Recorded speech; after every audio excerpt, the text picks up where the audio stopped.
দম বন্ধ হয়ে আসছে আরশির। শিহাব উম্মাদের মতো তার ঠোঁট দুটো চুষে খাচ্ছে, যেন কোনো এক তৃষার্ত মরু যাত্রী বহু বছর পর জলের খোঁজ পেয়েছে। আরশির সারা শরীর থরথর করে কাঁপতে শুরু করেছে। তীব্র এক ভালো লাগা আর ভয়ের মিশ্রণে সে নিজের অবাধ্য দু হাতে শিহাবের মাথায় চুলগুলো শক্ত করে খামছে ধরল। শিহাব যেন কোনো মরণ নেশায় তলিয়ে গেছে। সে কি করছে না করছে তার হিতাহিত জ্ঞানটুকু যেন লোপ পেয়েছে। শুরুতে জেদের বসে আরশির ঠোঁট দুটো দখলে নিলেও এখন আরশির গায়ের সেই মিষ্টি ঘ্রাণে শিহাবের মস্তিষ্কে এক আদিম উত্তেজনা চেপে বসেছে। অনেকক্ষণ পর যখন শিহাব ঠোঁট ছাড়ল, তখন দুজনের আধমরা মানুষের মতো হাঁপাতে হাঁপাতে বড় বড় শ্বাস নিতে লাগলো। আরশির ঠোঁট দুটো ফুলের টকটকে লাল হয়ে গেছে, কিন্তু শিহাবের ঘোর কাটল না, বরং আরশির শরীরের উষ্ণতা তাকে আরও বেশি পাগল করে তুলল। মুহূর্তের ব্যবধানে শিহাব আরশির গলার গভীর ভাঁজে মুখ ডুবিয়ে দিল। সেই স্পর্শে আরশি যেন জীবন্ত পাথর হয়ে গেল। শিহাব উন্মাদের মতো আরশির ঘাড়ে গলায় একের পর এক গভীর চুমু এঁকে দিচ্ছে, যেন আরশিকে নিজের ভেতরে শুষে নেবে। আরশি হাঁপাতে হাঁপাতে হাতের মুঠোয় বিছানার চাদরটা পিষে ফেলছে। শিহাবের এমন বেপরোয়া আর বনো স্পর্শে আরশিও কেমন যেন নিজেকে হারিয়ে ফেলেছে। তার নিজের শরীর যেন তার সাথে বিশ্বাসঘাতকতা করছে। সে শিহাবকে দূরে ঠেলে দেওয়ার ক্ষমতা হারিয়ে ফেলেছে। শিহাবের তপ্ত নিঃশ্বাস আরশির নরম চামড়ায় আগুনের মতো বিঁধছে। শিহাব এবার আরও গভীরে মুখ ডুবিয়ে অস্ফুট স্বরে গঙ্গাতে বলছিলে না আমি বুড়ো হয়ে যাব, কেউ বাবা ডাকবে না। আজ দেখো এই বুড়ো হওয়ার আগেই তোমারে কেমন করে আমার নেশায় জালে আটকাই। আরশির গলার স্বর বুঝে আসছে। সে শুধু অস্ফুট স্বরে বলতে পারল, উফ শিহাব ভাইয়া, আর না। কিন্তু তার সেই ক্ষীণ আকুতি শিহাবের উন্মাদনার আগুনে যেন আরও ঘি ঢেলে দিল। শিহাবের স্পর্শে গভীরতা বাড়তে লাগলো। সে ছোঁয়ার তীব্রতা এতটাই পরখ যে কোনো নারীর তার হিতাহিত জ্ঞান হারিয়ে ফেলতে বাধ্য। শিহাব চুমু খেতে খেতে নিচে নেমে এলো।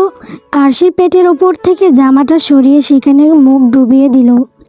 পেটের নরম চামড়ায় শিহাবের উন্মাদনা ভরা চুমুগুলো আরশিকে যেন সুখের এক উতাল জোয়ারে ভাসিয়ে নিয়ে যাচ্ছে।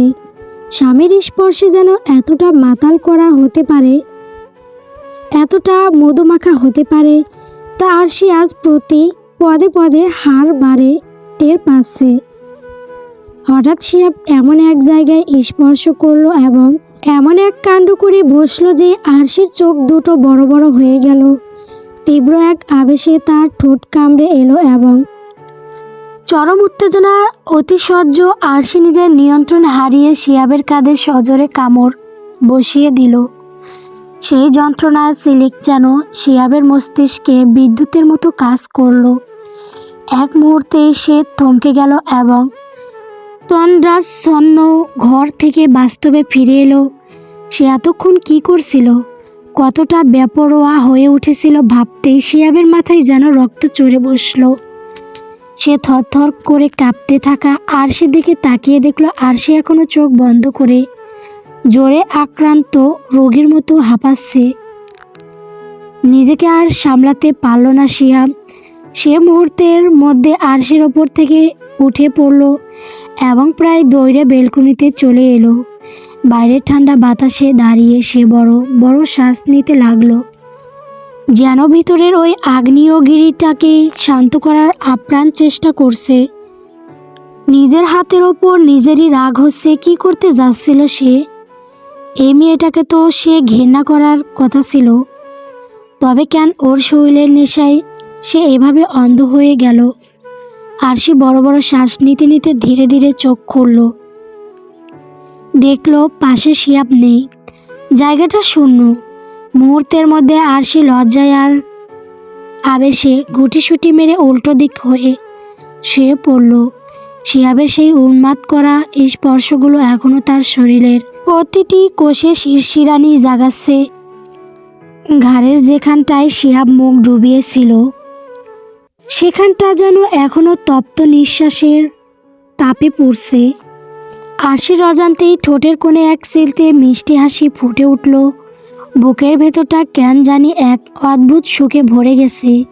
সে নিজের 2 হাত দিয়ে মুখ ডেকে বিছানায় গড়াগড়ি খেল। লোকটা এতক্ষণ রাগের মাথায় যা ই করুক না কেন, ওই স্পর্শে যে নিখাদ একটা টান ছিল সেটা আরশি টের পেয়েছে। আরশি হাসতে হাসতে আর খুশিতে ডগমগ হয়ে সে চোখ বন্ধ করল। শিহাবের সেই বেপরোয়া রূপটা বারবার তার চোখের সামনে ভেসে উঠতে লাগলো। আরশি বালিশে মুখ গুজে নিজের গায়ের ওড়নাটা শক্ত করে জড়িয়ে ধরল। নিজের মনের লাজুক হেসে বিড়বিড় করে উঠল, ইস, লোকটার স্পর্শ এমন কেন? ওফ, আমি তো প্রায় পাগল হওয়ার উপক্রম হয়েছিলাম। হাত পা সব কেমন অবশ হয়ে আসছিল। তবে কি স্বামীর স্পর্শে সত্যি এমন মাতাল করা হয়? এতটা নেশা থাকে এতে? আরশি নিজের গলার সেই জায়গাটায় আঙুল দিয়ে ছুঁল, যেখানে শিহাব একটু আগে উন্মাদের মতো তার অস্বস্তি জানান দিচ্ছিল। ভাবতেই আরশির সারা শরীর আবার নতুন করে শিরশির করে উঠল। মেরুদণ্ড দিয়ে যেন এক পশলা হিমেল হাওয়া বয়ে গেল। লজ্জায় আর আবেশে সে বিছানায় পা দাপিয়ে বালিশে মুখটা আরো জোরে চেপে ধরল। আরশির মনে হতে লাগলো শিহাবের ওই রক্ষ আর জেদি ব্যবহারে আড়ালে কোথাও একটা গভীর তৃষ্ণা লুকিয়ে আছে। আরশি আস্তে আস্তে মনে মনে ভাবল, আমাকে জব্দ করতে এসে নিজেই তো দেখি কুপোকাত প্রেগনেন্ট বানানোর হুমকি দিয়ে এখন নিজেই লজ্জায় বেলকুনিতে গিয়ে বাতাসের কাছে মাপ চাচ্ছে বুঝি। বাঘের তেজ দেখি এখন জল হয়ে গেছে। আরশির ঠোঁটের কোণে সেই চিলতে হাসি যেন আর কিছুতেই ছিল না। সে বারবার নিজের ঠোঁট কামড়ে ধরছে আর শিহাবের সেই বেপরোয়া মুহূর্তগুলোর কথা ভেবে এক অজানা সুখের অতলে তলিয়ে যাচ্ছে। রুমের বাতাসটা ধীরে ধীরে বাড়ি আর মধু হয়ে আসছে। রাত যত গভীর হচ্ছে চারপাশের নিস্তবতা যেন আরো বেশি মায়াবী হয়ে উঠছে। বেলকনির এক কোণে রৌদ্র তুরাকে আষ্টে পৃষ্ঠে জড়িয়ে ধরে আছে। সে তার মুখটা তুরার ঘাড়ের কাছে নিপুভাবে গুজে দিয়ে চোখ বন্ধ করে এক গভীর প্রশান্তি অনুভব করছে। তুরাও যেন আবেশে পাথর হয়ে গেছে। রৌদ্রের গায়ের পুরুষালী ঘ্রাণ আর বুকের দুঃখপুকানি তাকে এক অজানা নেশায় আচ্ছন্ন করে ফেলেছে। দুজনেই নিঝুম রাতের এই আদিম নিস্তবতাটুকু নিজেদের হৃদস্পন্দন দিয়ে অনুভব করছে। হঠাৎ রৌদ্র তার নেশাতুর চোখ দুটো খুলল। সে তুরার কানের খুব কাছে নিজের ঠোঁট ছুঁয়ে গাঢ় আর ফিসফিসে স্বরে বলল, পুরো রাতটা কি এইভাবেই দাঁড়িয়ে দাঁড়িয়ে পার করে দিবি? একটু আদর করতে দিবি না তোরা? দিয়ে দে না, আজকের এই বিশেষ রাতটা শুধু আমাকে। তোকে আমার বুকের পাঁজরে পিষে নিয়ে আজ সুখের কোনো অতল রাজ্যে ভেসে চলি। তোর এই ছোট্ট আর কোমল শরীরটাকে আজ আমার সাথে পুরোপুরি মিলিয়ে নিতে দে না। তোরা লজ্জায় আড়ষ্ট হয়ে চোখ বন্ধ করে ফেলল।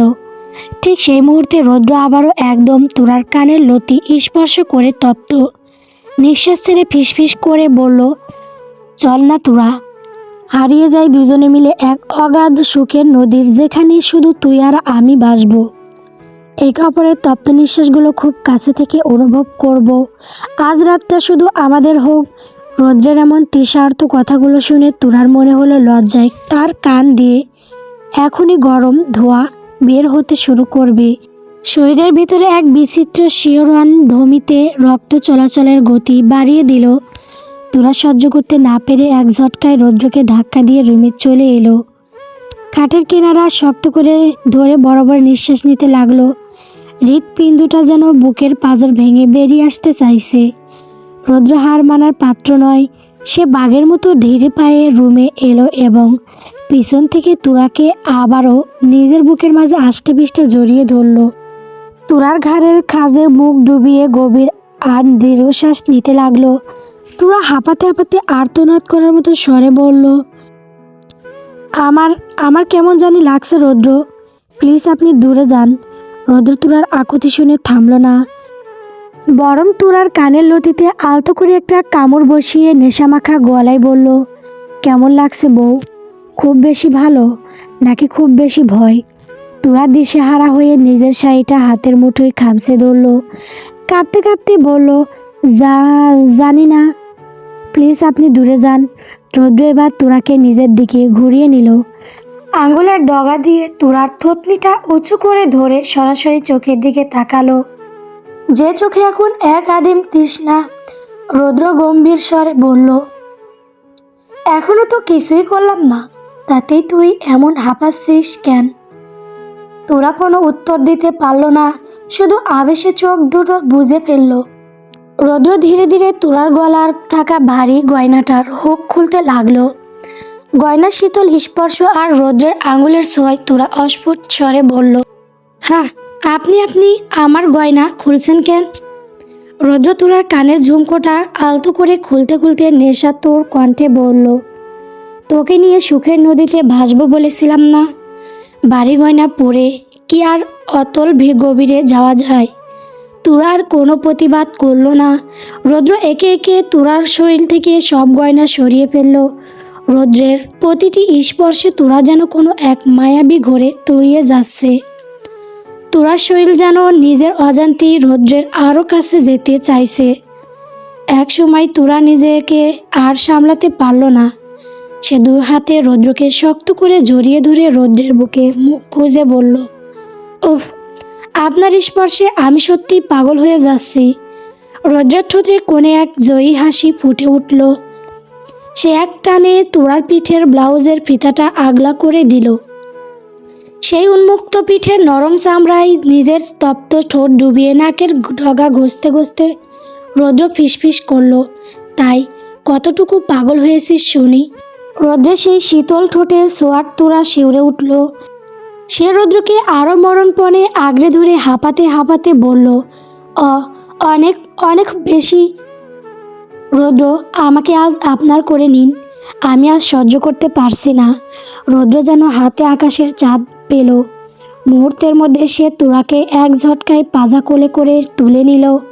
তুরার চোখের দিকে নেশাতুর দৃষ্টিতে তাকিয়ে বুক চিরে আশার স্বরে বলল, আমি কিন্তু এখন অনেক বেশি বেপরোয়া তুরা, নিজের ওপর নিয়ন্ত্রণ নেই আমার। আজ হয়তো তোকে অনেক ব্যথা দিয়ে ফেলবো, সামলাতে পারবি তো? তুরা রৌদ্রের বুকের নসম অংশে নিজের মুখটা আরও বেশি করে গুজে দিয়ে শার্টের কলার খামচে ধরল। কাপা কাপা গলায় শেষবারের মতো আর্ত সম্পূর্ণ করে বলল, পারবো। রৌদ্র আর এক সেকেন্ড দেরি করল না। তুরাকে বুকের সাথে লেপ্টে ধরে সে ধীর কদমে গোলাপের পাপড়ি ছিটানো সেই সাজানো বিছানার দিকে এগিয়ে এলো। রৌদ্র তুরাকে বিছানায় আলতো করে শুইয়ে দিয়ে নিজের শরীরের ভার তুরার ওপর ছেড়ে দিল। তার কপালে আলতো করে চুমু খেয়ে রৌদ্র আবেগঘন কণ্ঠে বলল, আই লাভ ইউ। তুরা সেই স্পর্শে চোখ বন্ধ করে শিহরিত কণ্ঠে উত্তর দিল, আই লাভ ইউ টু। রৌদ্র আর দেরি করল না। মুহূর্তের মধ্যে সে তুরার ঘাড়ে ও গলায় উন্মাদের মতো চুমু খেতে লাগলো। তুরা হাঁপাতে হাঁপাতে রৌদ্রের পিঠে হাত রেখে সেই নিবিড় স্পর্শ অনুভব করতে লাগলো। ধীরে ধীরে দুজনের শরীরের আবরণ সরে গেল। তারা একে অপরের সাথে মিলিত হয়ে এক গভীর সুখের জোয়ারে ভাসতে লাগলো। রৌদ্র আজ এতটাই বেপরোয়া হয়ে উঠেছে যে তার আদরের প্রাবল্যে তুরার চোখ থেকে অশ্রু গড়িয়ে কানের পাশ দিয়ে বালিশে পড়ছে। রৌদ্র বুঝতে পারছে যে তুরার কষ্ট হচ্ছে, কিন্তু সে এতটাই নিয়ন্ত্রণহীন যে থামতে পারছে না। সে তুরাকে শক্ত করে জড়িয়ে ধরে ফিসফিস করে বলল, জান সোনা, জাস্ট মিনিট, আমি একদম নিয়ন্ত্রণ হারিয়ে ফেলছি। প্লিজ আমার পরাণের বউটা, একটু সহ্য কর উম্মা, আমার পাখিটা। রৌদ্র সম্পূর্ণ নিয়ন্ত্রণ হারিয়ে এক আদিম উন্মুক্ততায় তুরাকে নিজের আদরে বিদ্ধ করতে লাগলো। তার প্রতিটি স্পর্শে ছিল এক তৃষার্ত শিকারীর তীব্র অধিকার বোধ। তুরা যন্ত্রণায় আর চরম উত্তেজনার আতিশয্যে দিশাহারা হয়ে রৌদ্রের চওড়া পিঠে নিজের তীক্ষ্ণ নখ বসিয়ে দিল। নখের সেই গভীর আঁচড়ে রৌদ্রের পিঠে চিরে চুইয়ে রক্ত বেরিয়ে আসলেও নেশায় বুঁদ হয়ে থাকা রৌদ্র সেই যন্ত্রণা মাত্র অনুভব করতে পারছিল না, বরং পিঠে সেই জ্বলন তাকে আরও বেশি বেপরোয়া আর বন করে তুলছিল। রৌদ্রের তপ্ত নিঃশ্বাস আর তোরার অস্ফুট গঙ্গানি মিলেমিশে ঘরের গমট বাতাসকে যেন আগুনের মতো উত্তপ্ত করে তুলল। রৌদ্র যেন আজ প্রতিজ্ঞা করেছে তোরার অস্তিত্বের প্রতিটি কোণা নিজের মাঝে বিলীন করে নেবে। এভাবেই সময়ের হিসাব ছাপিয়ে রৌদ্র হারিয়ে গেল তোরার গহীন অরণ্যে। দীর্ঘ প্রতিজ্ঞা আর মান অভিমানের দেওয়াল ভেঙে দুটি বিহীন হৃদয় আর দুটি তৃষার্ত দেহ আজ পূর্ণটাই একে অপরের সাথে একাত্ম হয়ে মিশে গেল। তিথি নিজেকে সালানোর জন্য আপ্রাণ চেষ্টা করছে, কিন্তু আয়ানের বাহুবন্ধন যেন নোহার শেকল। আয়ান তিথিকে বুকের সাথে এমনভাবে পিষে ধরেছে যে মনে হচ্ছে হাড় গোড় সব গুঁড়ো করে এখনই নিজের শরীরের ভিতরে ঢুকিয়ে নেবে। আয়ানের হাতের মুঠোয় তিথিকে এভাবে গলার কাটা পাখির মতো ছটফট করতে দেখে সে ক্ষিপ্ত হয়ে উঠল। মুহূর্তের মধ্যে তিথিকে দেওয়ালের সাথে সজোরে চেপে ধরে দাঁতে দাঁত চেপে বলল, সমস্যা কি তোর? এমন করছিস কেন? আমি তোর বিবাহিত স্বামী, কোনো পরপুরুষ নই যে আমার ছোঁয়ায় তোকে এভাবে ছটফট করতে হবে। তিথি বড় বড় শ্বাস নিতে নিতে কাঁদো কাঁদো গলায় আর্তনাদ করে উঠল, প্লিজ আয়ান ভাইয়া, আমাকে ছেড়ে দাও, আমি আমার রুমে যাব। আমার একটুও ভালো লাগছে না। তোমার নিঃশ্বাস আমার দম বন্ধ করে দিচ্ছে। আয়ান তিথির কোমরে দুহাত দিয়ে এক হ্যাঁচকা টানে নিজের শরীরের সাথে লেপ্টে ধরল। আগুনের মতো জ্বলন্ত চোখে তাকিয়ে সে গর্জনের স্বরে বলল, কেন? আমি কি তোকে মেরেছি যে তুই জান হাতে নিয়ে পালাতে চাইছিস? বলেই আয়ান আবারও তিথির ঘাড়ে নরম চামড়ায় আর গলায় উন্মাদের মতো মুখ ডুবিয়ে দিল। তার তপ্ত নিঃশ্বাস তিথির শরীরের জ্বালা ধরিয়ে দিচ্ছে। আয়ান অস্ফুট স্বরে নেশাতুর কণ্ঠে ফিসফিস করে বলল, তিথি প্লিজ, আজ আমাকে তোর মাঝে মিশে যেতে দে, বাধা দিস না। সেদিন তোকে যে আঘাতগুলো দিয়েছিলাম আজ আদরের ছোঁয়ায় সেই ক্ষতগুলো বুলিয়ে দিতে দে। আয়ানের এই বন আর আক্রমণাত্মক ভালোবাসায় তিথি ভেতরে ভেতরে কুঁকড়ে যাচ্ছে। তার সারা শরীর তখন ভয়ে আর ঘৃণায় রিরি করছে। হঠাৎ তিথি প্রচণ্ড শক্তিতে নেশায় চোর হয়ে থাকা আয়ানকে সজোরে এক ধাক্কা মারল। অপ্রস্তুত আয়ান তার সামলাতে না পেরে কয়েক কদম দূরে ছিটকে গেল। তিথির দখল এটাই সুযোগ। সে দ্রুত মেইন দরজার দিকে তাকালো, কিন্তু বুঝলো দরজাটা খুলতে গেলে আয়ান তাকে নিমিষেই ধরে ফেলবে। ঠিক তখনই তার চোখ পড়ল বেলকনির দিকে। আর এক মুহূর্ত কালক্ষেপণ না করে তিথি উদর্বশ্বাসে দৌড়ে বেলকনিতে ঢুকে পড়ল এবং দ্রুত কাছের পাল্লা টেনে ভেতরে থেকে খিল আটকে দিল। তিথির এমন দুঃসাহস দেখে আয়ান এক মুহূর্তের জন্য স্তব্ধ হয়ে গেল, কিন্তু পরক্ষণেই তার অবাক হওয়াটা চরম আক্রোশে রূপ নিল। সে ধীর পায়ে বেলকনির কাছের দরজার কাছে গিয়ে দাঁড়ালো। তার রক্তবর্ণ চোখ দুটো কাছের ওপার থেকে তিথিকে যেন গিলে খেতে চাইছে। আয়ান দরজার এপাশ থেকে ভারী আর সপাটে গলায় বলল, তিথি, ভালোই ভালোই বলছি, দরজাটা খুলে রুমে আয়। তোকে আজ আমার চাই। খামোখা জেদ করে আমাকে আর রাগিয়ে দিস না। আমি খেপে গেলে কিন্তু তোকে বাঁচানোর কেউ থাকবে না। তিথি বেলকনির রেলিংটা শক্ত করে ধরে বড় বড় শ্বাস নিচ্ছে। রাতের ঠান্ডা বাতাসও তার শরীর ঘামছে। সে বুক চিতিয়ে চিৎকার করে বলল, মরে যাব, তবু আমি এই দরজা খুলব না। তোমার মতো একটা অসভ্য মানুষের সাথে আমি কিছুতেই থাকবো না। আয়নের ঠোঁটে কোণে এক পৌঁছাচিক আর বাঁকা হাসি ফুটে উঠল। সে কাছের ওপর তর্জনী দিয়ে টোকা মেরে নিচু কিন্তু তীক্ষ্ণ স্বরে বলল, তাই বুঝি? তুই কি ভাবছিস এই ঠুকনো কাছের দরজা আমাকে আটকে রাখতে পারবি? আমি যদি একবার এটা ভেঙে ভেতরে আসি তবে তোর শরীরের হাড়গুলো আমি আস্ত রাখবো না। তবে হাড়গুলো ভাঙবো একদম অন্যভাবে, একদম গভীরে গিয়ে। বুঝেছিস তো কোনো উপায়ের কথা বলছি? আয়নের এমন নোংরা আর নির্লজ্জ ইঙ্গিতপূর্ণ কথা শুনে তিথি লজ্জায় আর অপমানে কুঁকড়ে গেল। সে দু হাতে নিজের কান চেপে ধরে গলার সর্বোচ্চ শক্তি দিয়ে চেঁচিয়ে বলল, আয়ন ভাইয়া, তুমি কিন্তু এখন সীমা ছাড়িয়ে যাচ্ছ। তোমার মতো মানুষের মুখে সবসময় ট্যাপ লাগিয়ে রাখা উচিত। সারাক্ষণ অসভ্য জানোয়ারের মতো কথা বলতে তোমার একটুও বাধে না?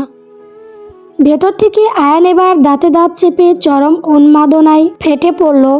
সে কাছের দরজায় নিজের হাত চেপে ধরে চাপা গর্জন দিয়ে বলল, আমি যথেষ্ট সভ্যই ছিলাম তিথি। আমাকে এই অসভ্য জানোয়ারের হওয়ার পথে তুই ঠেলে দিয়েছিস। এখন যখন জানোয়ার বানিয়েই ফেলেছিস, তখন সারা জীবন আমার এই অসভ্যতামি তোকেই সহ্য করতে হবে। 1 ইঞ্চির জায়গাও আজ তোকে ছাড়ব না আমি। দাঁড়া, আমি আসছি বলেই আয়ান জ্বরের গতিতে তার স্টাডি রুমের দিকে পা বাড়ালো। তিথি ওপারে দাঁড়িয়ে ভয়ে থরথর করে কাঁপতে লাগলো। সে আয়ানকে চেনে, সে জানে এই লোকটা যে কোনো উপায়ে বেলকনিতে পৌঁছে যাবে। তিথি মরিয়া হয়ে চারদিকে তাকালো। হঠাৎ তার চোখ পড়ল বেলকনির এক কোণে কাপড় শুকানোর জন্য টানানো মোটা প্লাস্টিকের রশিটার দিকে। মরণ হয়তো বাঁচো এই মন্ত্র জপ করে তিথি দ্রুত রশিটা খুলে ফেলল। তারপর রেলিংয়ের সাথে একটা শক্ত গিঁট দিয়ে রশিটার নিচে জড়িয়ে দিল। নিজের শাড়ির আঁচলটা কোমরে শক্ত করে গুজে নিয়ে সে এক বুক সাহস নিয়ে রেলিং টপকে নিচে নামতে শুরু করলো। হাত ছিল যাচ্ছে, কিন্তু প্রাণের ভয়ে সে তখন পাথর। এদিকে আয়ান তার স্টাডি রুম থেকে ডুপ্লিকেট চাবি খুঁজে নিয়ে মুহূর্তে বেলকনির দরজা খুলে ফেলল। কিন্তু ভিতরে ঢুকেই তার পায়ের তলায় মাটি সরে গেল। বেলকনি এক ফাঁকা। আয়ান পাগলের মতো চারপাশে তাকালো। তারপর তার চোখ পড়ল রেলিংয়ে বাঁধা সেই রশির দিকে। সে দ্রুত রেলিংয়ের কাছে গিয়ে ঝুঁকে দেখল তিথি মাঝপথে ঝুলে ঝুলে নামছে। তিথিকে এমন পালাতে দেখে আয়ানের মাথায় যেন শয়তানি সওয়ার হলো। সে রাগে না পেটে বরং এক অদ্ভুত বাঁকা হাসি হাসল। আয়ান নিচু হয়ে রশিদ গিটটা ঝটপট খুলে ফেলল। তিথি তখন নিচ দিয়ে নামার চেষ্টা করছিল। ঠিক তখনই রশিটা আগলা হয়ে যাওয়া সে বিকট এক চিৎকার দিয়ে নিচে পড়ে যেতে লাগলো। কিন্তু আয়ান পুরোপুরি ছাড়ল না। সে রশিটা টেনে তিথিকে শূন্যে ঝুলিয়ে দিল এবং রেলিংয়ের সাথে আবারও এমনভাবে বাঁধল যে তিথি এখন মাটির কয়েক ফুট ওপরে দোল খাচ্ছে। তিথি এখন দিশেহারা। সে না পারছে নিচে নামতে, না পারছে উপরে উঠতে। বাতাসের তোড়ে সে কোনো পেন্ডুলামের মতো এদিক ওদিক দোল খাচ্ছে। সে বুঝতে পারছে আয়ান যদি এখন রশিটা ছেড়ে দেয় অথবা রশিটা ছিঁড়ে যায়, তবে তার কোমরের হাড় আর আস্ত থাকবে না। সে কান্নায় ভেঙে পড়ে ওপরের দিকে তাকিয়ে চিৎকার করে বলল, আয়ান ভাইয়া, প্লিজ এমন করো না, আমি পড়ে যাব, দয়া করো।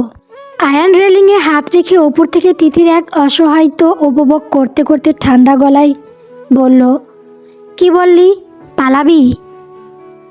আমার হাত থেকে রেহাই পাবি? এখন থাক ওভাবেই ঝুলে, দেখি তোর ওই রূপ গর্বকে ওপরে টেনে তুলে কি না।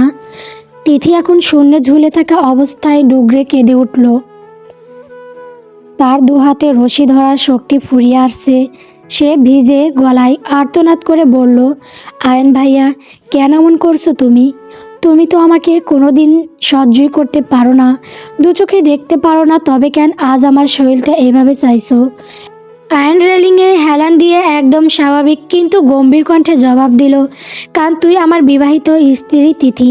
তোর উপর আমার সবটুকু অধিকার আছে। তোর শরীরের প্রতিটি বিন্দুতে মিশে যাওয়া অধিকারও আমার আছে।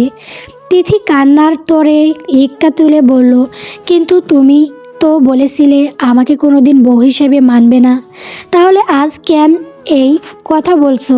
আয়নার চোখে এক অন্ধকার আকাঙ্ক্ষা খেলা করে গেল।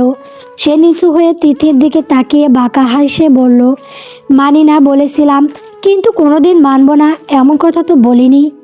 এখন তোকে আমি মনে প্রাণে আমার অর্ধাঙ্গিনী হিসেবে মেনে নিয়েছি, তাই জেদ ছাড়। এখন ভালোই ভালোই ওপরে উঠে আয়। দুজনে মিলে আজ রাতটা এমনভাবে কাটাবো যে ওই বাসর ঘরের খাটটাও আমাদের উন্মাদনা সইতে না পেরে ভেঙে যায়। তিথি এবার হাউমাউ করে কেঁদে দিল। আয়ানের এই নির্লজ্জ আর বেপরোয়া কথাগুলো তার কানে সীসার মতো বিচ্ছে। আয়ান তিথির এই চরম অসহায়িত আর কান্না দেখে মনে মনে এক পৈশাচিক আনন্দ পেল।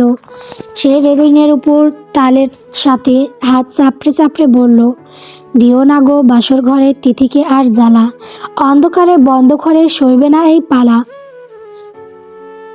আমার আদর সইতে না পেরে পাখি যাবে মরিয়া, বাসর খাট ভাঙবো আজ তোকে বুকে ধরিয়া।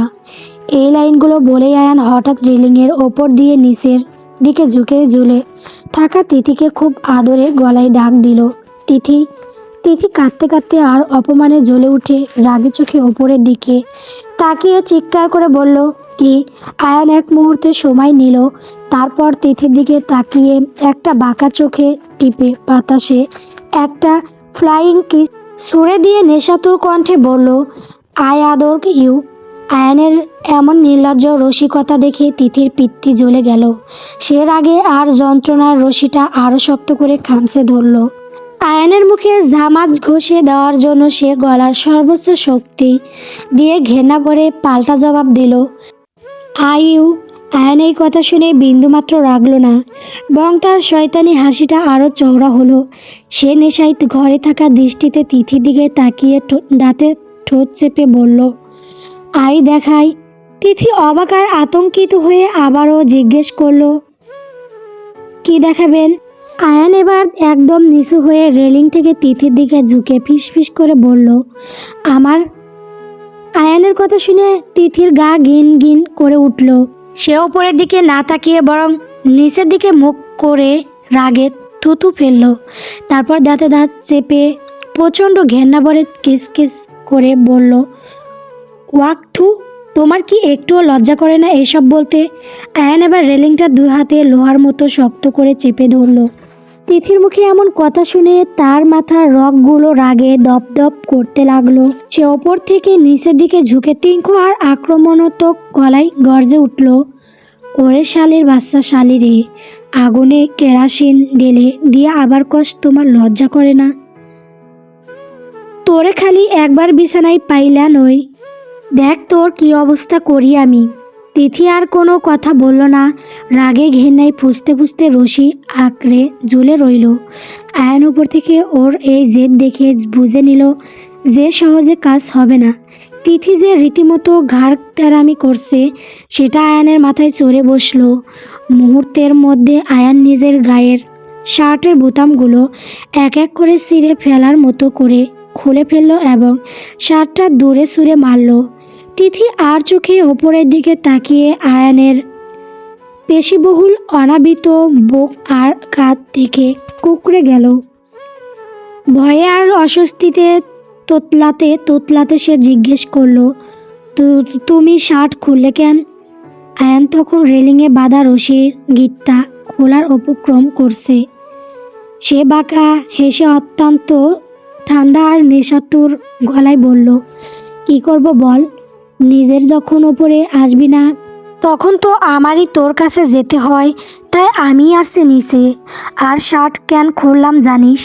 কারণ আজ আমি তোকে ওই ঝুলে থাকা অবস্থাতেই আদর করব।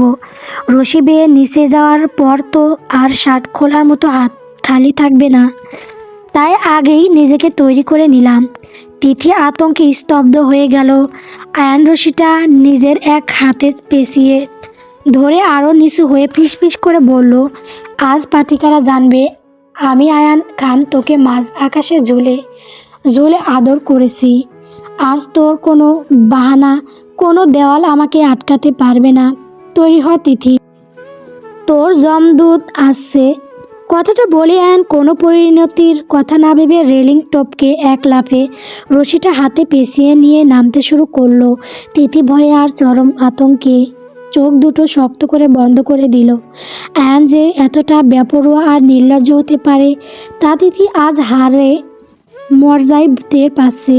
শূন্য ঝরে থাকা অবস্থায় আজ যে আয়ানের হাত থেকে নিস্তার পাওয়ার কোনো পথ নেই সেটা বুঝতে পেরে তার শরীর অবশ হয়ে এলো। তিথির ভাবনার মাঝে হুট করে নিজের কোমরের কারো বলিষ্ঠ আর শীতল হাতের স্পর্শ অনুভব করলো। তিথি চমকে উঠে চোখ মেলে দেখল আয়ান এক হাতে রশি ধরে অন্য হাতের ওর কোমর আষ্টে পিষ্টে পেঁচিয়ে ধরেছে। মাঝ আকাশে ঝুলে থাকা অবস্থায় আয়ান এক হ্যাঁচকা টানে তিথিকে নিজের নগ্ন বুকের সাথে লেপ্টে ধরল। তাদের দুজনের তপ্ত নিঃশ্বাস তখন একে অপরের মুখে আশ্রে পড়ছে। আয়ান তিথির ভয়ার্ত চোখের দিকে কামনার দৃষ্টিতে তাকিয়ে গাঢ় স্বরে ফিসফিস করে বলল, I stared you'd kiss me. Tithi প্রতিবাদ করার জন্য মুখ খুলতে যাবে, কিন্তু তার আগেই আয়ান কোনো সুযোগ না দিয়ে ক্ষুধার্তের মতো তিথির নরম ঠোঁটে নিজের ঠোঁট ডুবিয়ে দিল। মাঝ আকাশে রশিতে ঝুলে থাকা অবস্থায় আয়ান উন্মাদের মতো তিথির ঠোঁট চুষতে লাগলো। তিথির সারা শরীর তখন কাঁপছে, কিন্তু আয়ানের সেই বনো আর নেশাতুর স্পর্শের তীব্রতায় সে ক্রমশ দিশেহারা হয়ে পড়ল।